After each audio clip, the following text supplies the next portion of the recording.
Ayaw mo na umuwi? Hindi ko alam umuwi. Hindi, may sasakyan naman tayo eh. Nagkayos na ng sapatos. Ako na pumunta doon. Ayaw mo na pumunta doon. Dati. Dito ka na lang. Pero willing ka rin dito ka matutulog ngayon. Oo. Kasi request naman niya, baka na-miss niya kayo. What if try niyong patulugin dito? Basta sa akin kasi kung anong gusto niya, walang problema sa akin. Pag-usapan niyo magkakapatid guys, kasi kawawa naman siya kung nami-miss niya kayo. Gusto ko lang makatulong talaga bawat pamilya na nangangailangan ng tulong. Pero pag sinabi ng beneficiary na gusto ko na dito Daddy Frankie, maluwag ang pintuan namin dahil ang layunin ko lang talaga is makatulong. Pero nasa inyo pa rin, Ate Hansing. Pero wag po kayong mag-alala, kahit nandito na yan, tutulungan ko yan, hindi ako titigil hanggat hindi matapos yung bahay na yan. Daddy Frankie, mag-iwan ka naman ng budget niya. Wala kaming pera. Wala siyang gagastusin. Pag iiwan, mag-iiwan ng budget. Kung bilhin niyang ulam ay. Sige po. Mga magkano naman? Mga kababayan, ito yung desisyon ni Kuya Oliver na maiwan dito at desisyon na nilang magkakapatid. Kaya lang, ito yung request ni Nanay Ansing na yung pera daw ni Kuya Oliver na 200, bawasan ng 5,000 iwan para allowance niya. Uwi na kami. Pinapatawag ko si Kuya Oliver kay Ate Ansing. Ayaw niyang umuwi. Kaya ako ang susundo. Parang gusto na daw niya. Asan siya, Ate Ansing? Andyan po sa loob, Daddy Frankie. Nasa loob? Humagin mo ha. Ano ba sabi niya? Ba't ayaw na niya? Ha? Anong sabi niya? Para, Nakwentuhan mo na yata eh. Ako, sabi po. Ha? Dito muna ako, sabi po. Sabi niya dito muna siya. Bayaw! Magandang hapon. Ay, magandang ako. Pasensya na, nangulit kami dito. Okay lang, salamat. Tawagin ko si Kuya Oliver eh, ayaw na daw niya umuwi. Ay, nandyan? Dito na ako dati. Ha? Dito na ako. Dito ka na? Bakit? Ayaw mo na umuwi? Hindi ko alam umuwi. Hindi, may sasakyan naman tayo eh. Nagkayos na ng sapatos. Ako na pumunta doon. Ayaw mo na pumunta doon. Dati. Dito ka na lang. Oo. Nasa iyo yan. Si Ate Ansing, kung anong desisyon mo. Nung ka muna, pagkagawa mo na tayong bahay mo. Hindi ko alam umuwi. Pag maayos na yung bahay mo, uwi ka na dito. Wala Hindi ko na alam umuwi. Ako nang mag-ayos na. Ha? Dito na daw siya mga kababayan, ayaw na niyang umuwi. Pero sa akin naman, kung yun ang desisyon at kung anong desisyon nila, walang problema sa akin. Uuwi yan sa akin o hindi, patagagawan ko ng bahay, tatapusin ko yung bahay. Yan ay papangako ko sa inyo, Ate Ansing. No? Mike, gusto mo ba makasama ang mga kapatid mo dito? Oo, dati. May problema, ayaw ko nila makasama eh. Ha? Kausapin mo si Ate Ansing ha? Dito na. Ha? Dito na ako. Kaya nga, kausapin mo si Ate Ansing. Hindi ko alam umuwi pag nandun na ako. Pag nandoon ka na, hindi mo alam bumalik dito. Hindi ko na. May sasakyan ka naman. Kahit na. Hindi ko na pumunta dito. Babalik naman tayo dito. Mamamasyal kayo ulit. Pag gagawin na yung bahay. Oo. Ayaw ko na. Ha? Ayaw ko na. Dito na. Ayaw ko na. Nandun pa yung mga gamot mo, hindi tayo nagdala. Oo. Paano yan? Sa susunod, dalhin mo yung mga gamot mo para dito ka matulog. Pero kung ano man ang magiging desisyon nyo, pwede kung gusto nyo mag-stay dito, matry, kung kukunin nyo na para wala rin problema. Basta ang ano ko, Wala kang papag. Paano yun? walang papag. O, wala ka pa daw papag, wala ka pa raw higaan. Ang gagawa, di pa. Magagawa. Ha? Paggawa mo na tayong higaan mo. Tawagin mo nga sige, usapin nyo, tawagin ko si Kuya JJ. Para mag-usap sila. Hindi ko na alam umuwi kapag nandun ako. Hindi, iatid ka naman dito. Ayun, hindi ko na.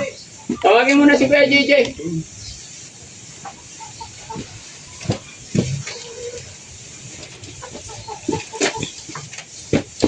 Ginagawa pa lang yung bahay mo, papagawa pa lang. O, dudong ka natitira, dalawa kayo ni Nida.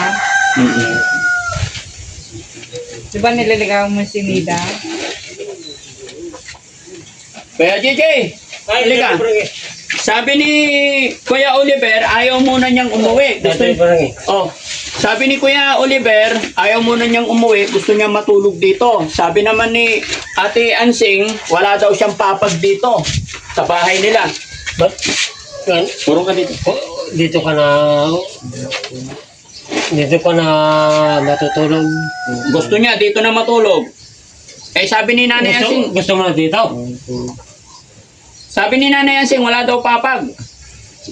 Pero willing ka din dito ka matutulog ngayon. Oo. Hanggang sa tayong magkakasama. Oo. I love you. Di ko na umuwi pag nandun ako. Ha? Di ko alam umuwi na pag nandun ako. Pag nandoon daw siya sa bahay ko, hindi niya alam pumunta dito. Di ko na Oh. umuwi. Pagkasinan, tarlak lang tayo. Pero gusto mo dito na rin. Dito na ako. Ipapagawa ka pa ng dati tayo ng bahay. Gusto mo dito na bahay mo? Dito ka na? Dito ka nagkaway sa bahay natin? Noon, nung maliit tayo, dito tayo magbababanding-banding na Magkakapatid. magkakapatid. Opo. Ngayon, ayaw mo nang dati barangay. So, gusto ko dito na ako. Ayoko na po. Na-miss mo na ba yung sarili mong lugar, Kuya Oliver? Oh, daddy. Hmm. Pero gusto mo dito talaga. Oh, dito na. I love you, Oliver. Opo. Anong pangalan ko? Kuya JJ. Sa totoo, Kuya JJ. yun ang ano mo sa akin. Opo. Kiss mo akong harap. Mm. Walang tawag na. Kabilang ikaw, nandyan na. Gusto mong umuwi dito. Dito na. Dito na. Ipapagawa ka ni Daddy Frankie ng bahay. Para, what if? Kasi, request naman niya, baka na-miss niya kayo. What if try niyong patulugin dito? Basta, sa akin kasi, kung anong gusto niya, walang problema sa akin. Pag-usapan niyo magkakapatid, guys. Kasi kawawa naman siya kung nami-miss niya kayo. Bukas na bukas, babalik ko dito yung gamot niya. Lapit lang naman.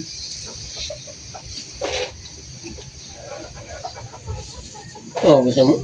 Dito ko talaga. Dito na.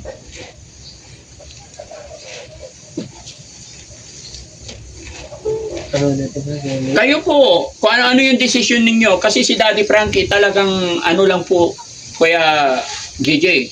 Gusto ko lang makatulong talaga bawat pamilya na nangangailangan ng tulong. Pero pag sinabi ng beneficiary na gusto ko na dito, Daddy Frankie, maluwag ang pintuan namin. Dahil ang layunin ko lang talaga is makatulong. Pero nasa inyo pa rin, Ate Ansing. Pero wag po kayong mag-alala. Kahit nandito na yan, tutulungan ko yan, hindi ako titigil hanggat hindi matapos yung bahay na yan. Yung 200,000 na pera ni Kuya Oliver, makikita nyo kung paano gagastusin yan dito sa bahay niya. Gagawa kami ng listahan. Lahat, ultimo pati binayad sa bahay para makikita nyo po. Magmula ngayon kasi ito yung araw na sinimulan natin. Kasi ano, dito ka na. So babalik kami rito bukas para magdala ng gamot niya. Oh, daddy. Ha? Oh, daddy. Sigurado ka ha? Ilagasan mo nga. Oh, daddy. Anong gusto mo? Dito na. Ba't malungkot ka? Si Nanay Ansing, ano masasabi ni Nanay Ansing? Lapit ka dito. Hindi naman siya pwedeng mapilit Daddy Frankie na umuwi kung ayaw niya. Kaya nga po. So anong gagawin? Anong desisyon niyo po? Sige po. Kasi yung gamot niya lang niya ang importante. Oo, yes. Wala na ang problema. Bukas papadala ko dito. No? Basta sana, huwag niyong pababayaan. Daddy Frankie. Sigurado ka, babalikan ka namin, ha? Oo, Daddy. Para matry mo rin. Damit mo ay, paano yung damit mo? Madali lang yan, damit, kasi marami damit naman si Kuya JJ. Yan ang decision mo. Kukunin ko sana yung damit ko. Naiwan ko sana kanina. Kaya hindi na binigay. Saan? Usapan kasi natin, Kuya Oliver, papasyal lang, kasi gagawa lang muna ng start ng pag-layout ng bahay. Hindi ko na namamod dito. Pwede ka naman namin ibalik. Ito na. Ayaw mo na. Ayaw niya talaga. Talaga yun ang decision mo. Sige, para makayakap naman niya yung mga kapatid niya. No? Baka na-miss niya na po kayo kasi iba yung sitwasyon noon, iba na yung sitwasyon ngayon. Ngayon alam na niya yung mga kapatid niya eh. Talaga dito ka na. Oo. I love you. Mm. Dito kasi, ito lang natin sa pamamahalan natin. Ito ang ating. Likas yan. Pero kung dito ka. Mm.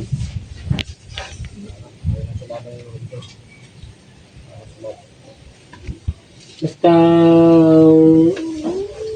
ayusin mo yung sarili mo. Tapos na ba? Oo, kung O ano kaya JJ? Okay na, kayo na muna mag-alaga sa kanya. Ikaw kay gusto mo dito.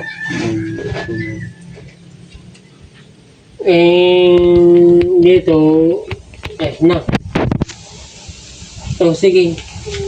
Total. Nandito ka na. Ayos na. Iwanan ka muna namin, ha? Iwanan ko na muna siya. Huwag kayong mag-alala, gaya na sinabi ko, tatapusin ko yung bahay kahit wala na sa akin yan. O Daddy Frankie, mag-iwan ka naman ng budget niya. Wala kaming pera. Wala siyang gagastusin. Pag iiwan, mag-iiwan ng budget. Pambili niyang ulam na ay. Sige po.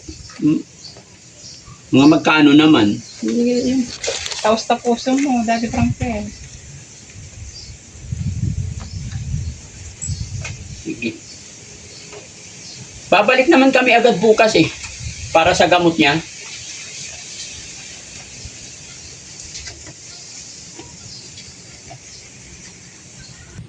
O Daddy Frankie, baka yung 200,000 na pera niya, baka pwede mo bawasan ng 5,000. 5,000 para... 10,000. Dali mo na Ha? 10,000 parang may Gatorade naman ako. Kapatay. 10,000. Si Ate Ansing sabi niya 5,000. Iwan. Ibabalik naman ako kaagad bukas eh. At saka yung 200 na yon para sa bahay talaga ni Kuya Oliver.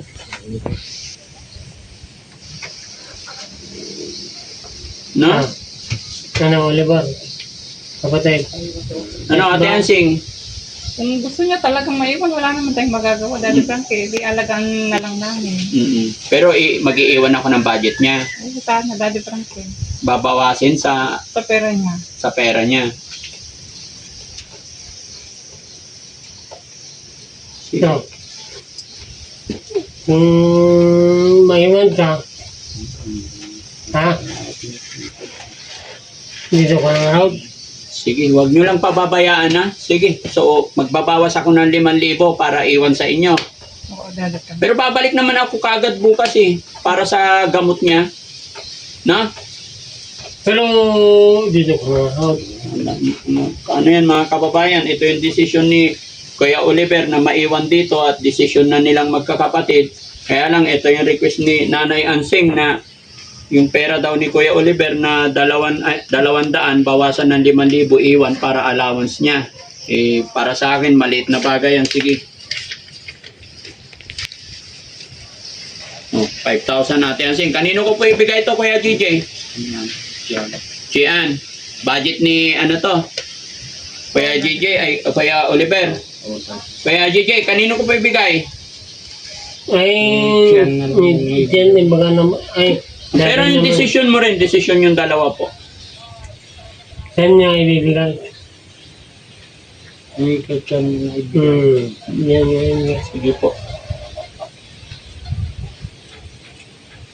Okay na, Kuya JJ?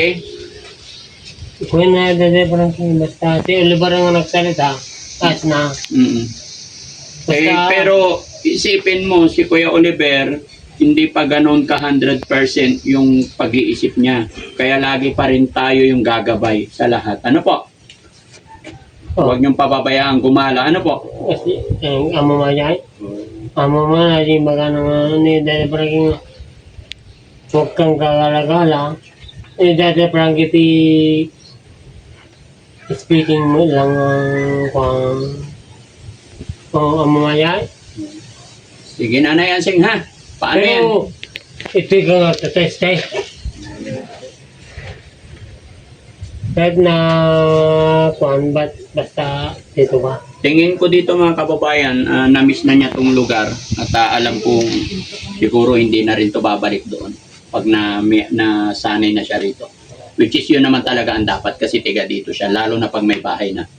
Ang maano lang naman dyan talaga, Nanay Ansing, yung gagabayan lang ng mga kapatid. Kasi ito naman nautusan na. Alam niyo ba yung ginagawa niya doon? Tagapakain siya ng aso, inuutusan siya ni Ate Feli.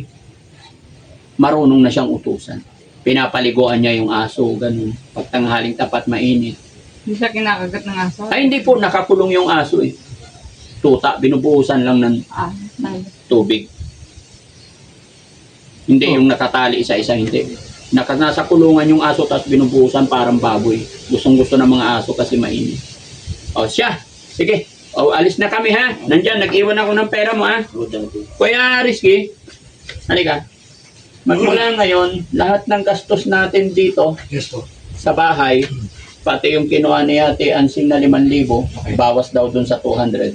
Ilista natin para alam nyo po kung paano naubos yung 200 na pera. At para alam ninyo rin, ililista ko from the very start, ililista ko kung magkano yung gastos sa bahay para makita nyo. Ano po? Gusto kong maging transparent lang, Ate Nanay Ansing and then Kuya Gigi, eh? Pero ito lang sisiguraduhin ko sa inyo, kulang yung 200 sa bahay pa lang. Pero walang problema yan. Sagot ni Daddy Frankie yan. Okay? Kuya JJ? Sana huwag niyong pabayaan si Kuya Yun ang Oliver. inihintay namin dati parang game. Basta yung kulang, kayo ng sagot. Akong bahala lahat. Walang problema. Para kay Kuya Oliver. Oh. Sige. Pero dito ka na. Gabi ka na dito. I love you. Okay, so ayan. Ha? Okay. So saan niyo po siya patutulugin ngayon? Dito pa sa bahay, Daddy Frankie. Sabi mo walang papag. Doon na lang kami sa kabila. Talagang ayaw na umuwi. Lahat kami doon magsisiksikan na lang. Tapos Hindi, nag-final decision na. Nagpaiwan ka na ng budget niya eh.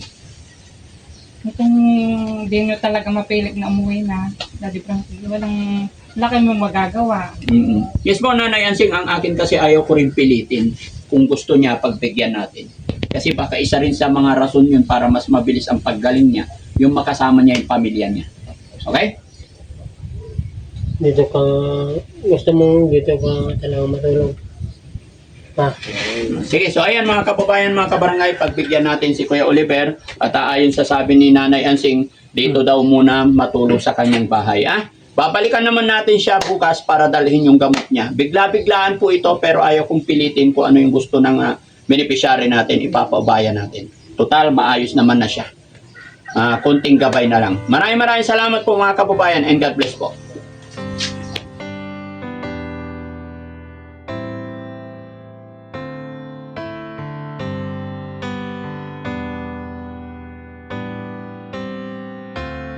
Yun, time check 7 ng gabi. Napin na natin sa Pinida. Nandito na tayo sa kanilang bahay. Aming bahay. So, Pinida, natid ka namin ha. Ang ganda sa inyo. Paano ito? Ngayon na. Okay. Ay, naku. Wala. So, bye-bye at Pinida. Okay, bye-bye. Salamat. Ano, bago pa kayo Opo. Ganda ka tatay. Makain na tayo sila eh.